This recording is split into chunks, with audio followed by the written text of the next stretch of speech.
Hi, and welcome back to our podcast, Who Knows? Who knows what we're going to talk about today? Well, first of all, how are you? Good. Excuse me. I slept pretty badly last night. I got a headache and my child was going crazy. Your four-legged furry child. My fur baby.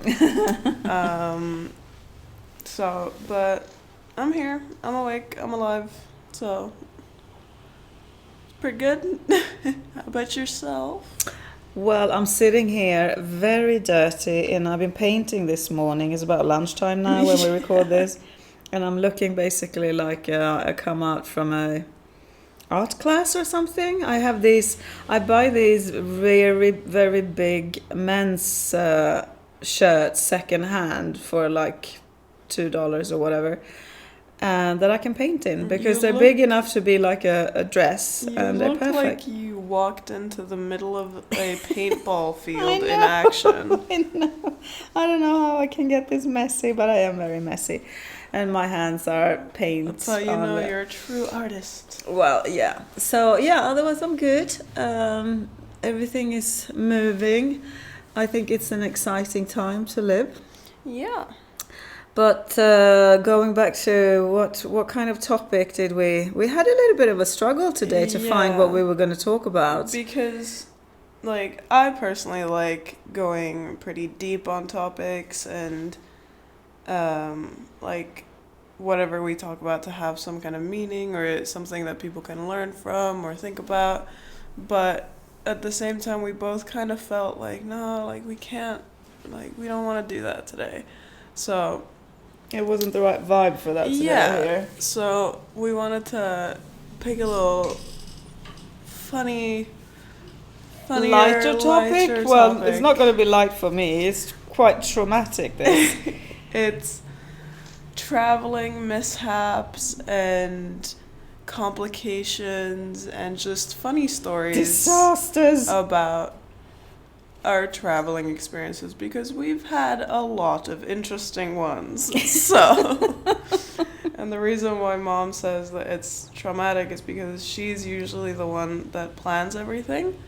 And so, always the one that plans everything. And so if something doesn't go right, then the blame is, well, you put it on yourself. Well, of course, because I missed somewhere, which is... But me and Dad are like, okay, whatever, shit happens, you know? Yeah. But you're just like, I failed everything. Like. Well, it depends what it is. I mean, it's one that is quite still South not Africa. Fun to... Yeah. Yeah.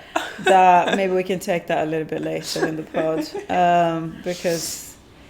So what comes to your mind when we talk about this? Is there anything? Well, you know that my memory is a little all over the place, so I'm just gonna say, and then I don't really know where we were going. I think we were going to Sweden or somewhere where Dad was having a conference. Mm-hmm. And we went to the airport and we got through the gate, the security, and we were sitting at the gate and everything, and then you were looking for our passports and you realized that you had taken your old one instead of mine. So all of us immediately, especially you, just into panic mode because there was only like an hour or an hour and a half before the flight was. It was my expired one. Yeah. Not yours and Dad's were fine. My old one. Yeah. No, it was my passport, wasn't it? Or was it a different time? Yeah, I can't remember yours, but anyway. So we had to call up our neighbor and ask him, hey, can you grab our passport and drive, like, what is it, a half an hour, 45 minutes to the airport and give us our passport, please? And kindly he did. And I remember we were just standing right at the door at the airport just waiting, like looking at every single car that drove by and being like, is that him? Is that him? And then he finally comes. We barely even look at him. We just take the passport and bolt it to the gate. Yeah, there's been so many times where we've ran through the airport. Yeah, and that's crazy because we are always on time. We're I mean, there. we're there 2 hours ahead because we No. never know. We're Yeah. there like 4 hours No, ahead. now you're exaggerating. But at least 2 hours because we leave. We always have a bit to drive to the airport most of the time. Now we live very close. We're only half an hour away from the airport here in Bali. Well, it's Bali. It's not that Yeah, big it's not of a that big, place. no. No. But I remember there was also a time, kind of a similar. No, it was we didn't have any issues with the passports or anything like that, but we were having trouble finding the right gate because I don't know why. One of us read it wrong and the rest of us just kind of went along with it, I think. And we walked for like a solid 15 minutes through the airport into like the weird areas where it's like, is there supposed to be a gate here? And then we get there and we find a gate where it's like very inconveniently placed in the airport. And we show them our tickets and they're like, oh, you're at the wrong gate. This is on the other side of the airport, basically. So we all start running and Dad's backpack, like, is broken or didn't zip up. So as he's running, your laptop comes flying out of it. And it's like, okay, now we have to stop and get that. And I had my Heelys on. Heelys are very well known. But if you don't know what Heelys are, it's basically shoes with, like, a little wheel on the heel. So you can just roll around, you know? And as you guys were fixing, like, the whole laptop situation, Dad, like, yells at me, just roll to the gate and tell us we'll be there soon. And I'm like, okay. But I wasn't wearing my Heelys, so I had to stop and put them on. Yeah. And then roll. And honestly, like, the Heelys didn't really enhance my speed in any way, but it was fun. And then I get there and I'm dying of sweat. I don't have, like, a breath in my lungs, and I'm just like, wait, they're coming, just wait, because we were already so delayed. But luckily we had check-in luggage. So, and you always say that if there's check-in luggage, they're gonna wait a while because otherwise it's just such an issue trying to get that luggage out. Yeah, it's gonna take longer for them to find our luggage. Exactly. They're not gonna fly without us if we checked in a bag. And eventually you guys caught up and we got on the plane and we got served water and all of us just kind of basically poured it on our head because we were dying of sweat. It was so hot. Yeah. But there's something around airports. I don't know what it is because I'm so organized. Yeah. And because I'm organizing everything, I'm booking the flights, I'm booking the hotels, I'm booking, everything. And then so still to this day, airports are a bit like, oh, have I done everything right? Yeah. Have I got everything? I don't know what it is, if it's like an airport karma I have. Or it could be the universe teaching you to not fly. Not fly, maybe. Don't fly. Go by boat or train or car. We haven't had any issues outside of airports when traveling, right? Like, there hasn't been any times where we've been on it's boats. been a few bookings where they look really nice online, but when Oh my. Listen, okay. Let me give some context. My mom, she can find some of the greatest deals out there. Like, I remember when we went to Malaysia, we got to the place and you were like, yeah, this is the cheapest place I could find. It was fine. And it was this, like, luxury apartment that was, like... It wasn't the cheapest, but within our budget. Yeah, and it was, like, this nice-ass, like, hotel apartment type thing with an infinity pool on the roof, and it was so fancy in my world. And you're like, yeah, no, this is just what I found, like, completely nonchalant. But there are occasions where Yeah. it doesn't end up like that, and we end up in the In middle. my defense, it looks so bloody good online. We end up in the middle of absolute nowhere. In In an industrial ground area with factories, not a living soul on the street, and yeah. The rooms were lovely though. It was but really they strange. Smelled. Yeah, they smelled mold. They smelled like old people. Yeah, they did, but it was. But it's Yeah. at the same time like, oh, the ferry. The ferry? Yeah. What ferry? Not as in like flying ferry, as in the boat ferry. Oh. That is my favorite traveling No, memory. we're only talking about my mistakes here. It's going to be one of these podcasts that I'm just going through really, really bad memories. I'm traumatic already. Well, that's the thing. You need to learn how to laugh about it because, like, to me... No, I'm laughing about it now, of course. Because to me, that ferry ride was the most fun traveling experience I've had. Okay, so I can tell this. We were driving. Emilio brought a friend. We were driving. We were living in Spain. We were going to drive up to Sweden through Europe and just make a trip out of it. Road trip.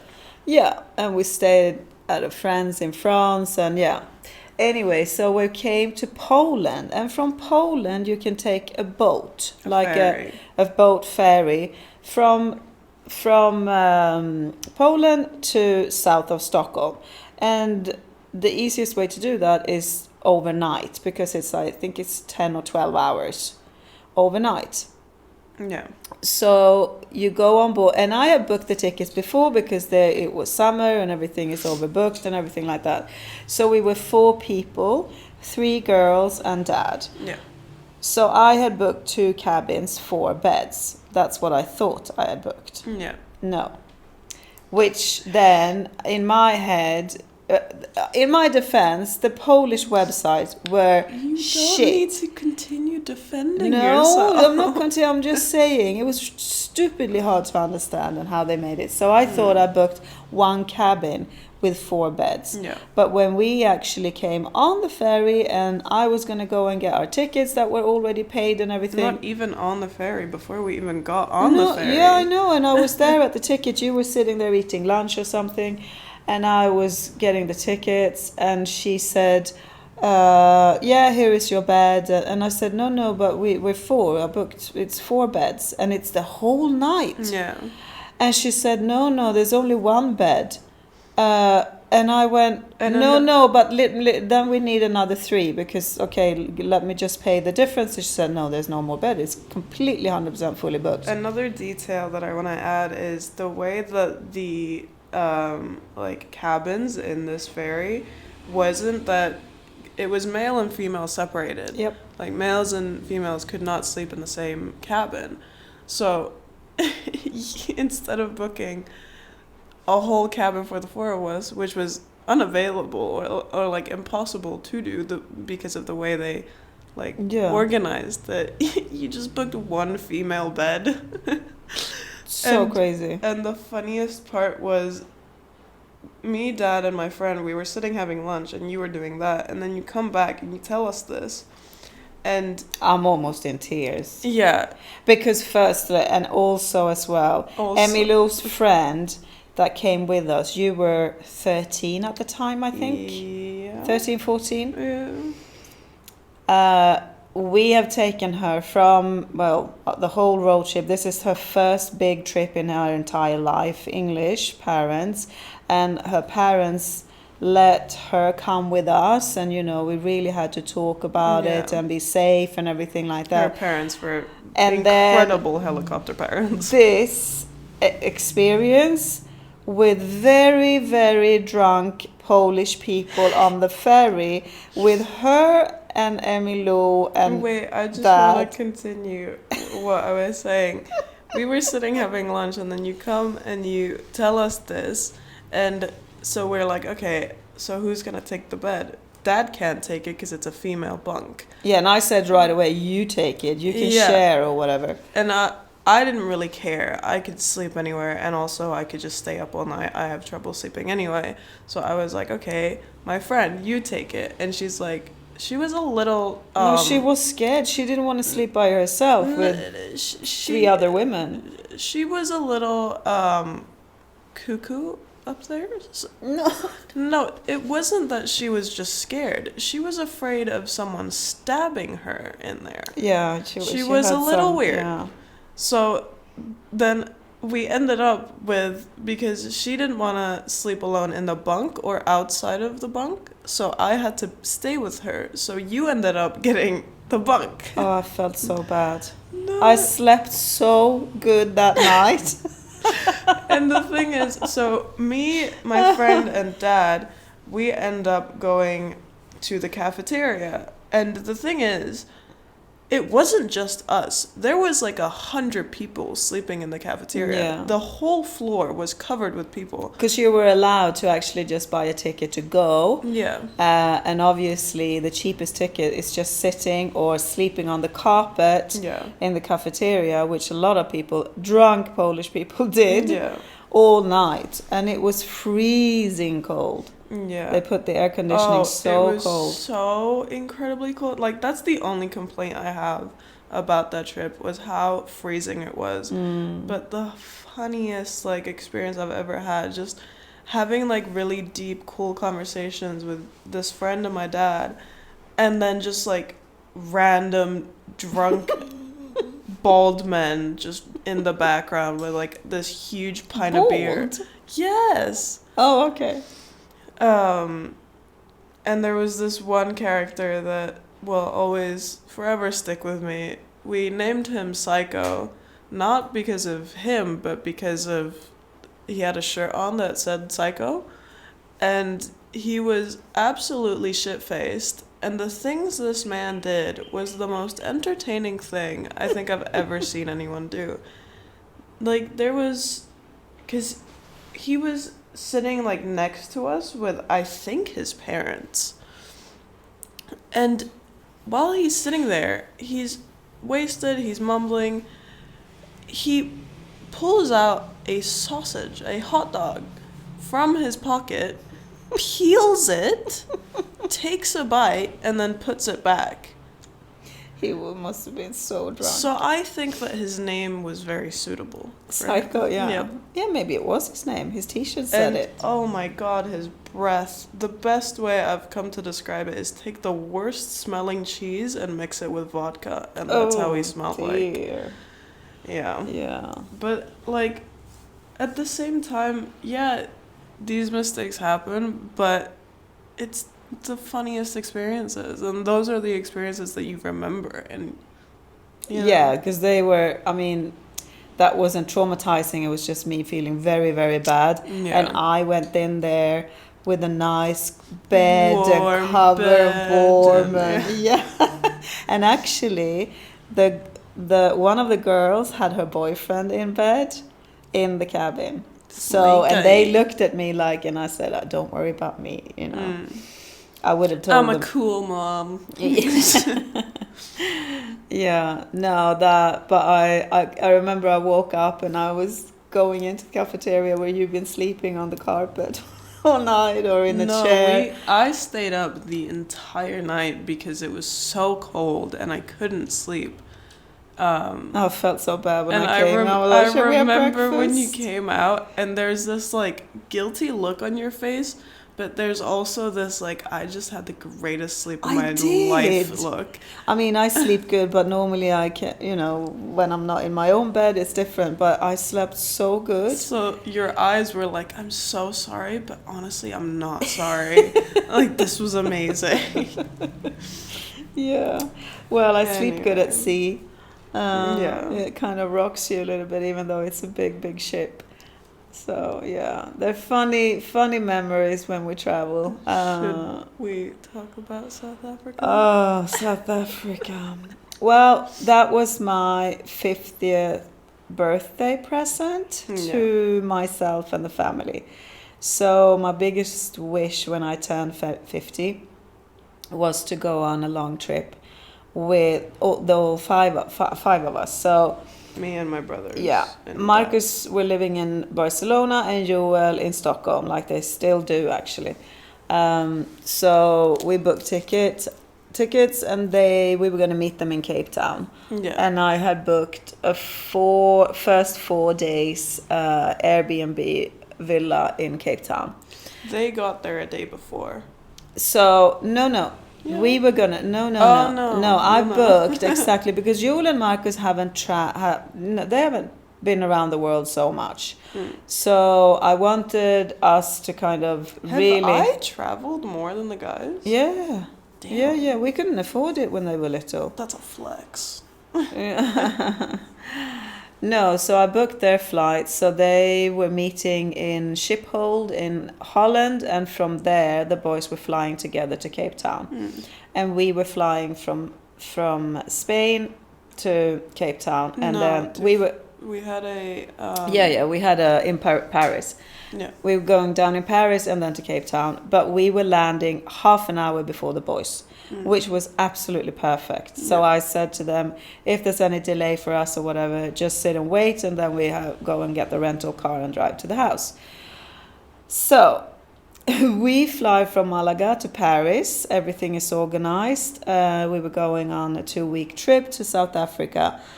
And as we check in our bags, of course, in Malaga, and then we're going to pick them up in Cape Town. But as we come and sit by the gate, just waiting for our connecting flight from Paris, they call my name. No, it was my name. Oh, it was your name. Your name in the speakers, saying "Emilio to the counter, please." Yeah, to the come to the yeah. So I went with you because you were. How old were you then? 11, 10, 12? Something like that. It doesn't matter. Yeah, let's not do it. Let's not do the numbers. It doesn't matter.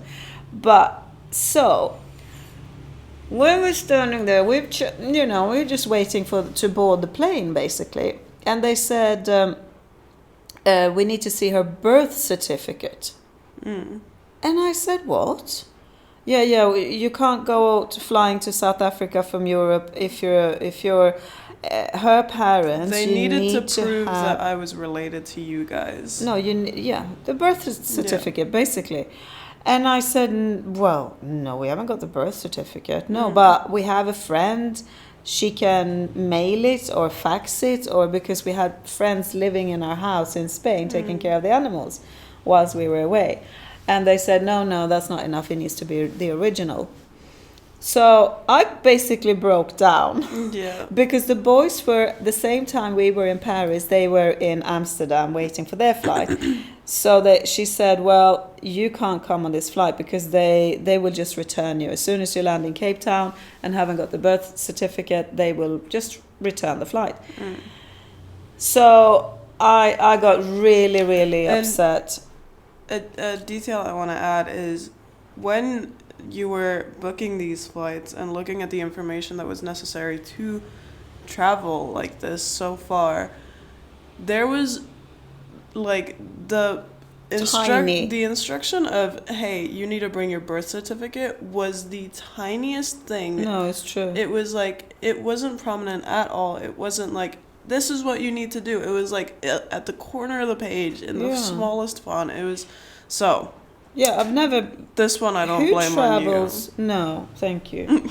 But still, it was traumatic because then obviously I started to realize, okay, my boys are on their way as well to Cape Town.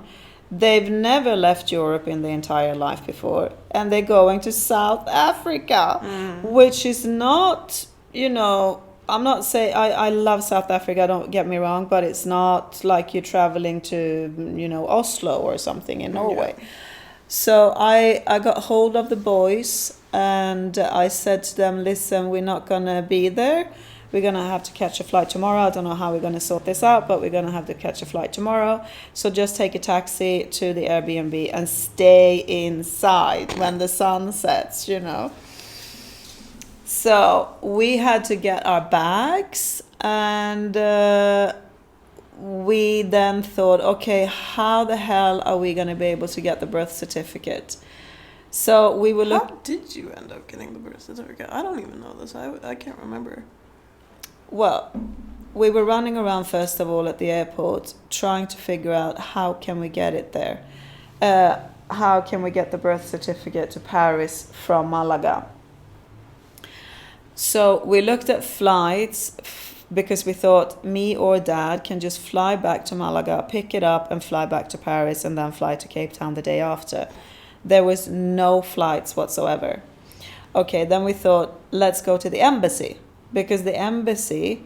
But the thing is, Emilou is born in Spain with a Swedish mother and a Danish dad. But you have a Swedish passport. So we didn't... Because her birth certificate is Spanish. Oh my god, I remember when... Sorry that I am interrupting, but I remember when they called my name in the speakers and we went to that counter and they told us, hey, you need the birth certificate. We stood there for like a solid 20 minutes with Dad next to me and showing our passports. You're saying they have the same name. They look the same. Yeah, they do. They are related. And they were like, no, we need the birth certificate. Yeah, I mean, it doesn't work. We tried everything. I know, and but that's why still. probably, normally I can haggle my way out of any situation, but that's why I hate airports, because when they say no, it's a no. You can't talk around it. It's just like, nope, it's in the books, it's the rules. Yeah. So anyway, so we thought, we took all our luggage, put ourselves in a taxi in Paris, and said, take us to the Spanish embassy. Because that's where your birth certificate is from. So driving through the entire Paris, which you haven't been. Which, by the way, French people do not know how to drive. It was the most terrifying taxi drive I've ever experienced. There was people going up onto the roundabout. It was psychotic. No, and it's interesting because driving from the airport in Paris to the embassy area, because normally in capital cities you have an area where all the embassies are. You have to drive through the entire town. So I'm like, Emilio, there's the Eiffel Tower and there's the Champs-Élysées and there's such, because she'd never been to, and she was just like so fed up. No, I was trying to not die with this roller coaster of a taxi ride. Yeah. It was insane. Anyway, coming to the Spanish embassy, they were just looking at us, no, this doesn't work, you have to go to the Swedish embassy. So I thought, okay, so in another taxi going to the Swedish embassy, and then the head of the embassy, she was in a meeting at the time, and the receptionist, she said, oh, well, I can't really help you, you have to wait, because she's in a meeting. This really is a traumatic experience for you. You're remembering every single detail. Yeah, because my mind was working nonstop trying to figure out how the hell, and also I was worried about the boys. You know, they're in the air on the way to Cape Town, of all places. I didn't pick like Rome or something. How old were they? I can't remember how old I was. They were early 20s. Early 20s. Yeah. So, coming to the Swedish embassy, I explained, you know, and you and Dad were sitting there waiting, and we were waiting then for the embassy, I don't know what you call her, but the boss lady. And when she was finished, I explained to her, this is the situation. And she actually looked me in the eye and she said, are you her mother? And is he, you know, she really she went on a feeling more than, because I think she felt my desperation, because I was also, even now my voice is going, because she felt, you know, I have 2 boys on the flight there, and I was like, I didn't cry, this but is my 50th birthday, it's all going to shit. Well, that she could see in my passport, because it was actually over my birthday, you know. So she said, okay, this is what we can do. I'm going to call Sweden and see if she's registered, because in Sweden you then should be registered as her parents. Well, we haven't done that. Now we've done that, but we hadn't done that because we haven't lived in Sweden with you ever. So when she checks with the Stockholm government, they said, well, yeah, we can see that... She has a child, but we don't know who that is. well, basically, we can see the parents, but they're not registered as parents. God, that's so sketch. So, like, what? So on paper there and then, you didn't have any parents.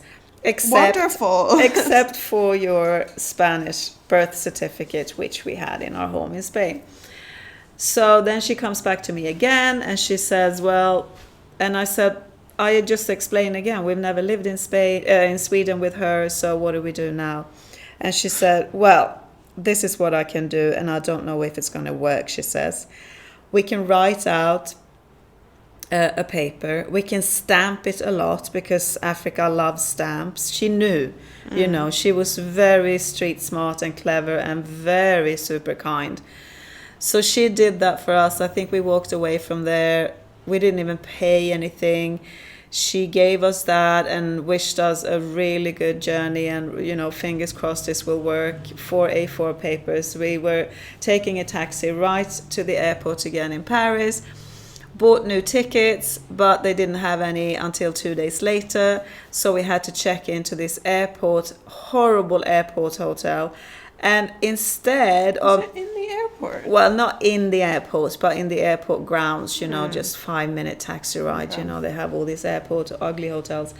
So we stayed in one of them. And instead of actually going into Paris and doing a little bit of sightseeing in Paris, we just stayed in that room watching TV, eating junk for 2 days because we were so sad.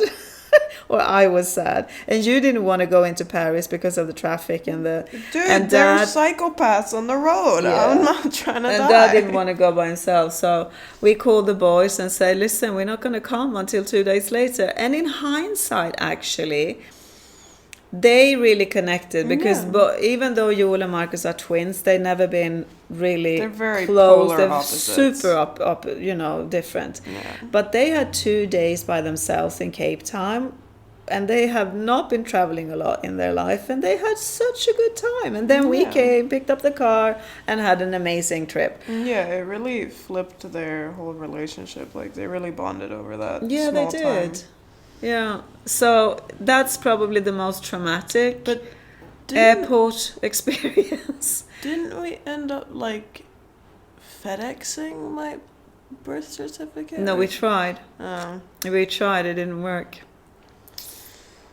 No, it worked with the papers that the embassy lady gave us. And as soon as we came home, I sent her flowers and chocolate to the embassy just to say we made it. We had an amazing 50th birthday. You know, here's just a way of saying thank you. No, you have to. With people like that, she did not have to do that. No.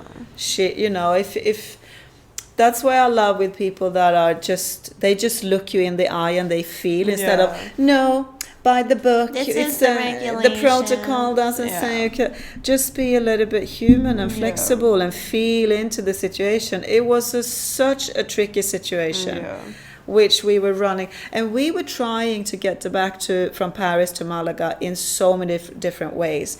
There wasn't any flights, so we said, okay, if one of us take a train and then rent a car and then come. I mean, we were looking at so many different every roads. Single possibility. Yeah, and you were little and were getting tired, but you were amazing because you didn't complain. You're always really good in situations like that because I know that complaining will just make it worse. Yeah, no, but being young, you know, you were only, you were like young. 11. Yeah, 11, 12, something like that, 12, 13, 12. But yeah, so that's probably the worst airport or travel memory I have. That's and hopefully the last. I want to add to any kids listening, just shut up in these situations. No, genuinely, honestly, your whining and complaining is not going to help whatsoever. Your parents already have way too much stuff on their plate in these situations, and you wanting a little, like, ice cream or something in the middle of that is just going to add more stress. So just shut up. Simple. Like, it's not that hard. I couldn't have said it better. Exactly. Well, depending on the age, it's like... No, it doesn't depend on the age. You gotta realize at a very young age that your issues compared to whatever the frickety dickety is happening around you are very minimal in these situations. Like, yeah. So, simply. Yeah, but normally kids also, it's a good point actually, and I'm happy you bring it up, but normally kids also, they feel the energy of the parents, and then if the parents are worried or stressed or whatever, that is going to mirror the child. And if the child isn't, you've always been very grounded, and so it's different. I think it's very individual. You're going to have to let everybody react as well in a way. Yes, react, but at the same time, react in a way that doesn't make the situation or the stress on your parents worse. You can react, but react in a way that doesn't affect the situation, Like, yeah, you can be like, oh, well, like, this situation sucks. Like, there were times in this situation where I was complaining and I was like, what is happening? Like, what is life? Yeah. But at the same time, I weren't like, I want to go get an ice cream. No. Like, that kind of thing. Like, I'm just saying this for kids to understand and also to save everyone else traveling from hearing a baby cry at the airport, Because nobody likes that. That's the worst. I used to love airports. I don't do it so much anymore. No. And also how big they are. Bloody hell when you have to go from one to another. Oh, it's crazy big. I mean, Paris airport, when we were running around there, we were sweating. But yeah. Singapore airport is the best. Singapore airport, anyone who has a layover? A layover or going to Singapore, just plan the layover so you have a few hours in that airport. It's fun. A lot of people actually genuinely do this because there is so much to do and so much to see in this one airport. They have a cinema. I'm pretty sure they have ice skating now. Yeah, they have so many, like, I think they rated one of the best airports in the world. No, it is. Oh, is it? It is number one.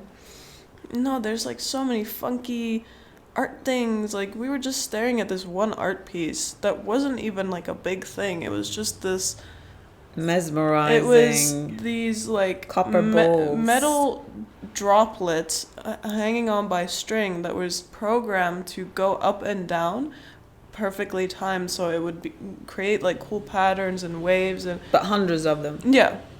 We were standing there for what, an hour? Yeah, just literally looking at this thing that wasn't even supposed to be an interesting thing at the airport. It wasn't like it was over an escalator. It was just a decor.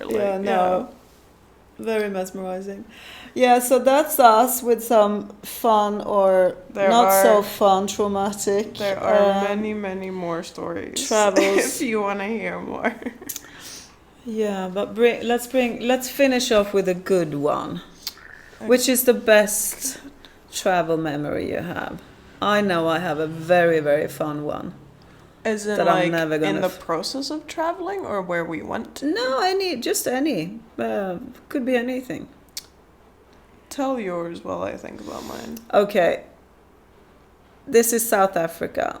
And I really wanted to go to Nishna, which is up the coast. And was that when we were where they have the elephants for like 5 hours? There's a good Oh God. There's a long bit from Cape Town, but we were driving around South Africa a bit, and I really wanted to go to Nishna where they have elephants or elephant sanctuary. They kind of help them there and then they release them. So, and in there as well they have a tiny little hotel. I think there's only 2 rooms where you're basically staying within where the elephants are and sleeping. Yeah, that was a cool place. So the only elephants 2 rooms could like stick their heads through the window anytime. Well, kind of. Yeah, we were so close.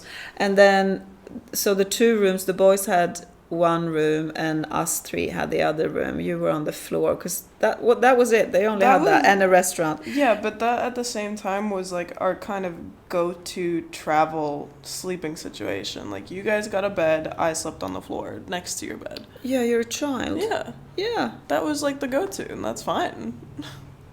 Yeah, but most of the time you had a bed as well. Yeah. Anyway, you're interrupting my story here.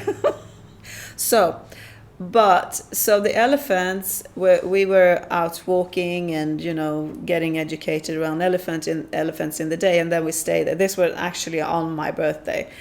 So we went for dinner that night in a beautiful restaurant, and Dad proposed. Yeah. I forgot about that.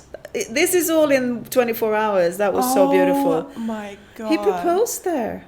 I just remembered that during this whole like stress about my birth certificate, there was so many times where Dad was acting so incredibly weird. Yeah, because he had the ring. Because he was planning on proposing. Yeah. And it's funny because we had like a little tour with the elephants. We just walked around, fed them, and they told us fun facts and whatever.